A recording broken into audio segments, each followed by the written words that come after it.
Dear Miss Love, magandang araw po sa inyong lahat. Itago niyo na lang po ako sa pangalang Leia. 20 years old na po ako at kasalukuyang nahinto sa pag-aaral dahil na rin saka po sa pera. At dahil nahinto ako sa pag-aaral, nagpasya akong doon muna magbakasyon kahit na ilang buwan sa tita kong si Erich, bunsong kapatid ng nanay ko. Summer noon, napakainit, maalinsangan. At dahil wala naman akong ginagawa sa bahay, napagpasyahan kong doon kila Tita Erich magbakasyon dahil sigurado akong masarap ang hangin. Siya ang una kong naisip dahil super close kami simula bata pa ako. Pumayag naman siya agad. Ang sabi niya, kahit magtagal pa raw ako doon, ayos lang. Mag-isa lang naman daw siya sa bahay. Ang isa niya kasing anak na babae ay nag-aaral sa Maynila at bihira naman kung umuwi. Biyuda na rin si Tita Erich ng 7 taon, kaya't sanay na itong mag-isa. Masaya raw siya na may makakasama naman siya ngayon sa bahay niya. Pero hindi ko alam, Miss Love, na sa pagpunta ko roon, may isang bagay na babago sa lahat. Isang kasalanan ang magagawa ko nang ipakilala niya sa akin ang nobyo niyang si Rick. Pagdating ko sa bahay niya, maayos ang lahat. Malinis ang paligid, presko ang hangin, at para bang walang problema. Kinagabihan noon, habang nag-aayos ako ng gamit sa kwarto, may dumating na lalaki. Narinig ko yung boses niya sa sala. Malalim at baritono. Lumabas ako para tingnan kung sino yon. At doon ko siya unang nakita. Si Tito Rick. 43 taong gulang. Matangkad, moreno, malinis tignan. Simple lang ang suot niya. Naka-t-shirt at maong na short, pero maayos. Ngumiti siya nang ipakilala ko ni Tita Erich sa kanya. Ahan, pamangkin ko nga pala si Leia. Nagulat pa ako noon. Hindi ko kasi alam na may kasintahan pala si Tita Erich. Tumango lamang to at ngumiti sa akin. Nice to meet you. Iyon lang, wala nang iba. Pero sa loob ko noon, may humility. Siya kasi yung tipo ko sa mga lalaki. May edad na, matangkad, moreno at tila maginoo. Hindi ko yon pinakita. Normal lang ang kilos ko. Pero alam ko sa sarili ko na napatingin ako ng mas matagal sa lalaking yon kaysa sa dapat. At doon ko nga nalaman na nobyo siya ni Tita Erich. Ilang buwan na rin. Madalas pala siyang nandun. Laging dumadalaw. Minsan umaalis, minsan nag-overnight. Wala akong naging reaksyon sa harap nila. Pamangkin lang ako, ayoko namang magbigay ng opinyon. Sa unang mga araw at linggo, maayos ang lahat. Parang wala lang. Tuwing gabi dumadating si Tito Rick at sabay-sabay kaming kumakain ng gabihan. Simpleng usapan, wala namang kakaiba.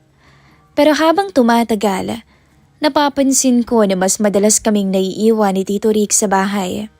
Dahil minsan ay may lakad si Tita Erich. Kapag wala si Tita Erich, mas tahimik si Tito Rick. Hindi siya nagsasalita. Para kapag may itatanong siya, diretso. Minsan nga tinanong niya ako kung okay lang daw ba ako. Kung may balak daw ba akong bumalik sa pag-aaral ko. Simple lang naman pero ramdam kong interesado siya. Isang hapon, naglalaba ako noon sa likod ng bahay. Napakainit noon. Sobrang pawis na pawis ako. Nakasando lang ako noon at nakamaiksing short. Hindi rin naman sa pagyayabang, Miss Love. Maputi akong babae. Maganda rin naman. May ibubuga. Lumabas siya noon para uminom ng tubig. Napating siya sa akin. Natulala pa nga. Tapos biglang sinabing, napakainit ngayon ano? Tumango lang naman ako. Doon, napansin ko ang titig niya. Kakaiba. Parang may ibang iniisip. Pagkatapos noon, pumasok siya ulit. Ako naman ay hindi mapakali. Doon nagsimula ang kaba sa dibdib ko. Hindi ko pinilit ang sarili ko na magkagusto basta. Tuwing maririnig ko yung yabag niya sa bahay, naaalerto agad ako.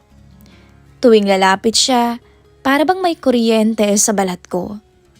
Alam kong mali, pero hindi ko rin kayang pigilan ang sarili kong nararamdaman nung mga oras na yon.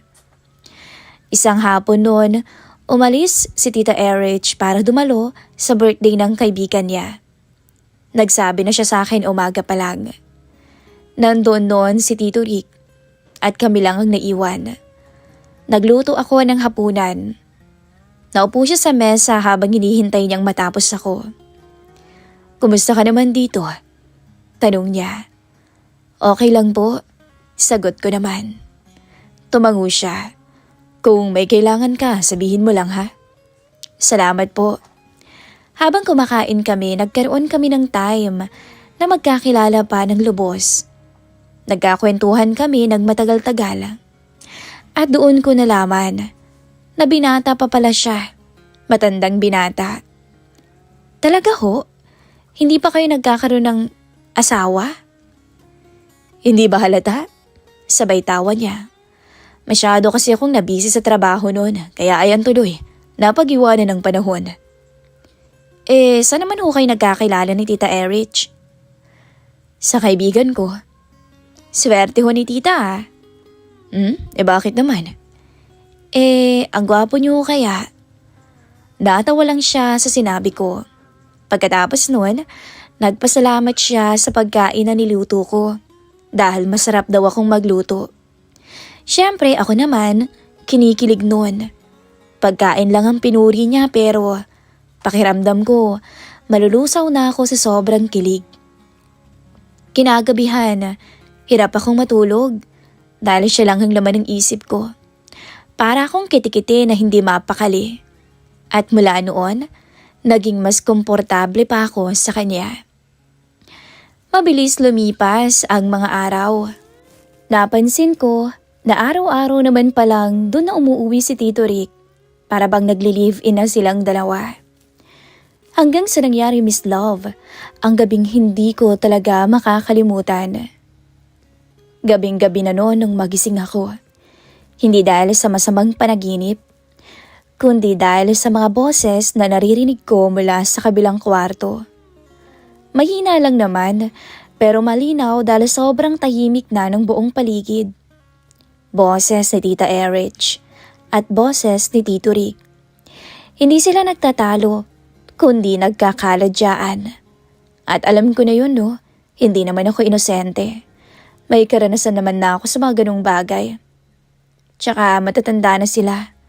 Ang akin lang naman noon, bakit naman kasi ang ingay nila? Ayan tuloy, pati ako nagising. Nakahiga lang ako noon sa kama. Nakatitig sa kisame. Pilit kong sinasabi sa sarili ko na huwag makialam. Na hindi ko naman dapat pinapakinggan yon. Pero habang tumatagal, mas nagiging malinaw ang mga salita. Hindi ko man naiintindihan lahat, pero ramdam na ramdam ko na ang tensyon. Maya-maya lang, tumahimik na ang paligid. Pagkatapos, isang pinto ang marahang sumara. Hindi na ako nakatulog ulit. Nauhaw ako.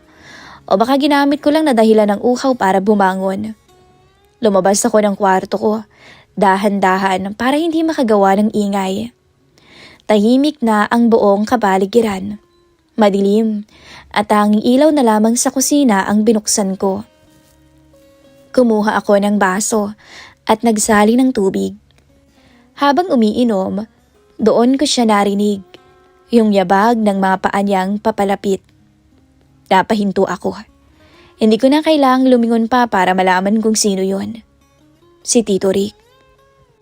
Pumasok siya sa kusina. Walang pantaas. Nakapadyama. Mukhang pagod na pagod. Nagulat siya nung makita niya ako. "Hindi ka patulog?" Tanong niya ng mahina. Umiling ako. Nagising po, nauhaw lang." Tumango siya at lumapit sa ref. Kumuha rin ng tubig. Tahimik kaming dalawa, Pero ramdam ko ang bigat ng hangin. Para bang masikip ang kusina kahit maluwag naman. Narinig mo ba kami? Bigla niyang tanong. Hindi na ako nagsinungaling. Tumango na lamang ako ng bahagya. Kaunti lang ho. Napabuntong hininga siya. Uminom siya ng isang basong tubig tapos binaba ang baso. Pasensya ka na ha? Naku ayos lang po. Sagot ko. Saglit kaming natahimik ulit. Gusto ko nang bumalik sa kwarto ko. Dahil alam kong parang delikadong manatili. Pero bakit parang ayaw naman gumalaw ng mga paa ko? Maya-maya, lumapit siya ng kaunti. Sapat para maramdaman ko ang presensya niya. Hindi naman niya ako hinawakan. Pero nagsalita siya sa mababang tono. Leia, alam mo ba na... Putol niya. Na ano po? Tanong ko dahil pinutol niya ang sasabihin niya. Wala, kalimutan mo na. Tito Rick naman, niloloko mo na naman ako eh. Wala, ang sabi ko ang ganda mo yata ngayon. Parang may kumiliti sa dibdib ko noon. Bola ka na naman. Nagkatinginan kami. At doon, sa ilalim ng ilaw ng kusina, hindi ko sukat akalain na mangyayari ang hindi dapat. Hindi naman siya gumalaw agad, para bang pareho pa kaming naghihintay kung sino ang unang gagawa ng hakbang. Hanggang sa siya ang unang lumapit. Maingat lamang at mabagal na para bang binibigyan pa ako ng pagkakataong umatras. Pero hindi naman ako umatras. Hindi ko na maalala kung sino ang unang humawak. Ang alam ko lang noon, bigla na lang kaming nagkalapit. Leia, bulong niya. Parang huling paalala. Pero hindi na ako sumagot pa. Ang mga sumunod ay ang sandaling hindi na namin malilimutan. Unti-unti siyang lumapit. Tapos hinawakan niya ang mukha ko. Hanggang sa dampian niya ako ng halik sa labi. At doon naman ako napapikit. Tito Rick, anas ko. Ayos lang ba sa'yo? Kung gagawin ko rin sa'yo yung narinig mo kanina? Hindi ako nakapagsalita. At dahil sa matagal na rin naman akong may gusto sa kanya, type ko siya. Hindi na ako nagpakipot noon. Unti-unti akong tumango. Napangiti siya. Kitang-kita ko yung ngiting tagumpay niya. Hanggang sa ang halik na yon ay lumalim. At habang tulog si Tita Erich, ako naman noon ay gising na gising. At pagkatapos noon, hingal kami pareho. Ayusin mo muna ang sarili mo. Sabi niya sa huli. Pagkatapos ay bumalik ka na sa kwarto mo. Magpahinga ka na. Tumango naman ako at tahimik na umalis. Hindi na ako lumingon pa sa kanya. Sa loob ng silid ko, naupo ako sa may kama. Nanginginig pa ang kamay ko noon. Hindi dahil sa lamig, kundi dahil sa ginawa namin. Hindi ako umiyak dahil hindi naman ako nagsisisi eh. Ang una kong naramdaman ay takot. Takot na baka maulit. Takot na baka hindi pa ito ang huli. Kinabukasan, parang okay naman ang lahat. Magkasabay kaming nag-almusal ni Tita Erich. Nandun din si Tito Rick. Wala namang kakaiba sa kilos niya. Wala ring kakaiba sa boses niya. Pero tuwing magtatagpo ang tinginan namin, mabilis akong napapaiwas. Alam naming pareho ang nangyari sa kusina ay hindi aksidente. At alam naming pareho na hindi pa yon ang huli. Na doon nagsimula o magsisimula ang lihim naming pagtataksil. Pagkatapos ng gabing yon sa kusina, Miss Love, nasundan pa yon ng ilang beses. At ang mas masahol, nasanay kami. Sa una, pinilit pa naming iwasan ang isa't isa. Normal lang lahat sa harap ni Tita Erich. Kumakain kami ng sabay-sabay. Nagkukwentuhan silang dalawa tungkol sa araw nila. At ako, nakikinig lang ako na para bang walang bit-bit na sikreto. Pero kapag nagkakasalubong ang tingin namin ni Tito Rick, parang laging pinapaalala ang nangyari sa amin noon sa kusina. Hindi na namin yun pinag-usapan. Pero ilang araw lang ang lumipas na ulit-ulit. Nangyari ulit sa kusina. Madaling araw noon, gising na naman ako. At siya rin. Isang tingin lang sapat na. Parang pareho na naming alam ang galaw ng isa't isa. Palaging may kaba na baka marinig kami. Palaging may takot na baka biglang magising si Tita Erich. Pero tuloy pa rin kahit na kabado.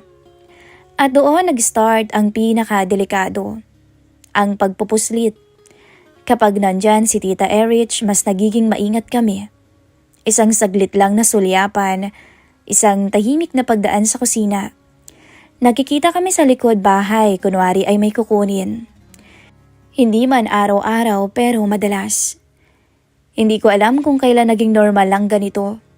Hindi ko rin alam kung kailan ako tumigil magtanong kung tama ba. Ang alam ko lang, bawat araw na may nangyayari sa amin, mas nagiging delikado pero napakahirap namang pigilan. Hanggang isang gabi, nag-chat siya. Gising ka pa? Opo. Kita tayo mamaya pagtulog ng tita mo. Sige ho, sa dati pa rin. Minsan, habang magkasama kami ni Tita Erich sa may sala, nanonood ng TV, magba-vibrate ang phone ko. Isang mensahe mula kay Tito Rick ang dumating. Isang emoji na alam naming kaming dalawa lang ang may alam. Delikado, alam ko, pero hindi ako tumigil. At isang gabi, muntik na kaming mahuli. Nasa kusina kami. Akala kasi namin noon tulog na si Tita Erich. Masyado kaming kampante. Masyado kaming tiwala sa katahimikan. Hindi namin narinig ang yapak niya palabas ng kwarto nila. Nabigla na lang kami nung marinig ang boses niya. Rick? Para akong biglang binuhusan ng malamig na tubig. Mabilis kaming naghiwalay. Umupo ako sa mesa. Kunwari umiinom ng tubig. Si Tito Rick ay tumalikod naman at nagkunwaring may hinahanap sa ref. Lumitaw si Tita Erich sa kusina. Antok na antok. Bakit gising pa kayo? Nauhaw lang po tita. Sagot ko na pilit na kinakalma ang sarili. Tumango siya. Tumingin kay Tito Rick. Ikaw, hindi makatulog eh. Sagot naman niya. Tahimik lang ng ilang segundo. Pakiramdam ko nga, maririnig niya ang tibok ng puso ko. Tumingin siya sa amin isa-isa. Pero wala siyang sinabi. Tapos bumalik na siya sa kwarto. Nang tuluyan siyang makapasok at magsara ng pinto, doon lang ako huminga. Hindi na kami nag-usap ni Rick. Bumalik na ako sa kwarto ko noon. Nanginginig ang tuhod ko. Doon ko unang naramdaman ang tunay na takot. Hindi lang takot na mahuli. Takot na baka masaktan si Tita Erich. Simula noon, mas naging alisto si Tita Erich. Napapansin ko na mas madalas siyang tahimik. Mas madalas siyang tanungin si Tito Rick kung saan to pupunta. Minsan nga, kinukwento niya sa akin yung pakiramdam niya. Alam mo, Leia, sabi niya isang hapon habang naglilinis kami sa may sala. Parang may kakaiba akong nararamdaman eh. Ano pong kakaiba, tita? Pakiramdam ko may babae si Rick. Malakas ang pakiramdam ko. Parang may bumagsak sa dibdib ko.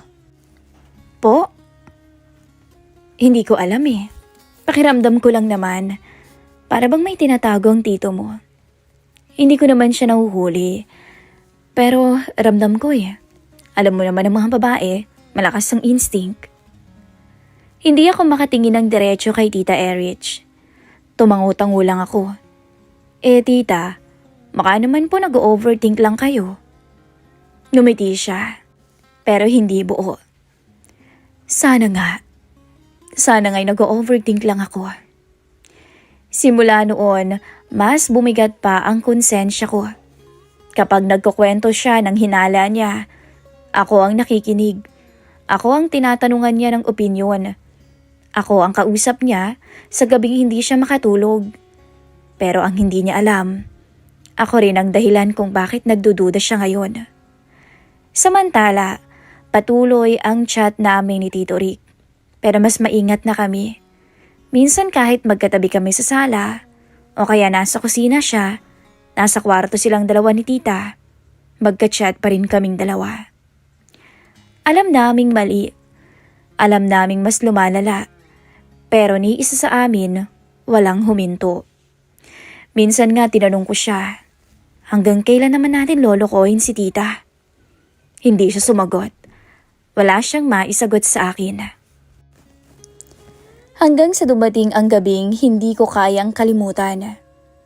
Akala ko sanay na ako. Akala ko kontrolado ko na yung takot ko. Pero mali ako. Dahil kahit gaano mo katagal itago ang isang lihim, darating ang araw na kusa itong lalabas. At ang mas masakit pa, kung kailan hindi ka ready. Nasa kwarto ako noon. Tulog si Tita Erich. Si Tito Rick ay nagpunta sa kwarto ko. Hindi naman nabago yon. Ilang beses na rin namin ginawa yon. Palihim, mabilis. Alam naming mali pero paulit-ulit pa rin naming pinipili. Hindi ko namalayan kung gaano kami naging kampante. Hindi namin narinig ang pagbukas ng pintuan sa kabila.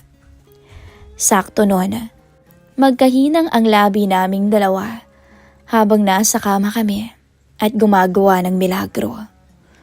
Maya-maya bigla na lang bumukas ang pinto ng silid ko. Bumulaga si Tita Erich. Nakatayo siya sa bungad. Nakapako ang mga mata sa amin. Hindi siya sumigaw noon, pero ang mukha niya parang naubusan ng hangin. Para bang biglang gumuho ang mundo niya sa harap namin. Leia? Mahina niyang sambit. Nalambot ang tuhod ko noon at hindi talaga ako makagalaw. Si Tito Rick ang unang tumayo. Halatang nagulat, halatang naguluhan. Erich, pakinggan mo muna, sabi niya. Sumigaw si Tita Erich. Tumahimik ka, Rick. Doon na siya umiyak. Yung iyak na galing sa dibdib. Yung iyak ng sakit. Lumapit siya sa akin. Hindi naman niya ako sinampal. Tingin mo ba? Nanginginig ang boses niyang sabi sa akin. Ganito ka pinalaki ng nanay mo? Alea? Hindi ako makasagot. Bigla na lang akong lumuhod sa kama. Umiiyak pero walang lumalabas sa salita. Kinupkop kita. Alam mo bang tinuturing na kitang anak ko? Pinatuloy kita sa bahay ko, Leia. Hindi ko kayang tumingin sa kanya. Lumabas ka. Utos niya kay Tito Rick. Rich, narinig mo ba ako, Rick? Lumabas ka. Tahimik na lumabas si Tito Rick sa kwarto. Hindi na siya lumingon pa. Doon ko naramdaman na mag-isa na ako. Pagkatapos, isinara ni tita ang pinto. Bumaling siya ulit sa akin. Hindi ka nahihiya sa ginawa mo? Bukas na bukas din lumayas ka rito. Sabi niya. Hindi kita kayang makita dito sa bahay na to. Naiintindihan mo ba ako, Leia? Hindi na ako umapila. Wala akong karapatan. Kinabukasan, hindi na kami nag-usap. Tahimik akong nag-empake ng aking mga gamit. Hindi niya ako sinesermonan. Hindi niya ako sinaktan. Mas masakit nga lang ang katahimikan kaysa sa anumang salita. Umalis ako ng bahay niyo na para akong magnanakaw. Mabigat ang dibdib ko. Hindi na ako lumingon pa. Umuwi ako sa bahay namin, napasan-pasan ang lahat. Sana pala, hindi na lang ako nagpunta roon. Sabi ko sa isip ko. Akala ko doon na matatapos ang lahat. Akala ko makakahinga na ako pagkabalik ko sa bahay namin. Pero mas masahol pa pala ang naghihintay. Pagdating ko pa lang, hindi ko pa nailalapag ang mga gamit ko. Ramdam ko na ang galit. Hindi ako sinalubong ng yakap ng nanay ko. Hindi nang tanong kung okay ba ako. Sinalubong niya ako ng malamig na tingin. Umupo ka, sabi niya. Umupo naman ako sa may sofa. Biglang nanginig ang katawan ko. Alam mo ba kung bakit galit na galit ako ngayon? Tanong niya na nanginginig ang boses. Umiling lang ako kahit alam ko na ang sagot. Nagmamaang-maangan ako. Tumawag ang tita mo. Lahat ng ginawa mo, sinabi niya. Parang may sumabog sa ulo ko. Sinumbong pala ako ni tita. Hindi ko inaasahan yun pero hindi na rin naman ako nagulat. Anak, nanginginig ang boses ng nanay ko. Pamangkin ka niya. Nobyo niya yun. Hindi ka nahiya sa sarili mo. Binaba mo ang sarili mo. Hindi ako sumagot. Mahiya ka pa ba Tanong niya. Doon na ako tuluyang umiyak. Umiyak ako hindi para ipagtanggol ang sarili ko, kundi dahil alam kong totoo ang sinasabi ni nanay. Hindi naman ako pinalayas ni nanay, pero ramdam kong nagbago ang lahat. Hindi na ako basta anak, isa na akong kahihiyan sa bahay. Isang kwento na kinakahiya ng pamilya sa aming kamag-anak. Lumipas ang mga araw na parang walang kulay. Hindi na ako nag-chat kay Tito Rick. Hindi na rin siya nagme-message sa akin. Para bang sabay naming piniling tapusin ang lahat. Hindi dahil tama, kundi dahil wasak na ang lahat. Minsan nga naiisip ko, minahal kaya ako ni Tito Rick? O baka naman ginamit lang namin ang isa't isa para punan ang kalandian namin. Hanggang ngayon, hindi ko talaga alam ang sagot. Ang alam ko lang, may mga desisyong isang beses mo lang gagawin, pero habang buhay mo namang dadali ng epekto. Ito po ang maiksing kwento ng aking kalandian, Miss Kay. Hindi ito kwento ng pag-ibig, kundi kwento ng maling pagpili, maling oras at maling tao. Sa ngayon, balita ko, magkahiwalay ng dalawa. At ako eto, never nang kinausap ni Tita Erich. Hanggang dito na lamang po, Miss Love, ang isishare kong kwento sa inyong programa. Alam kong maraming magagalit. Alam kong maraming magsasabing, wala akong konsensya.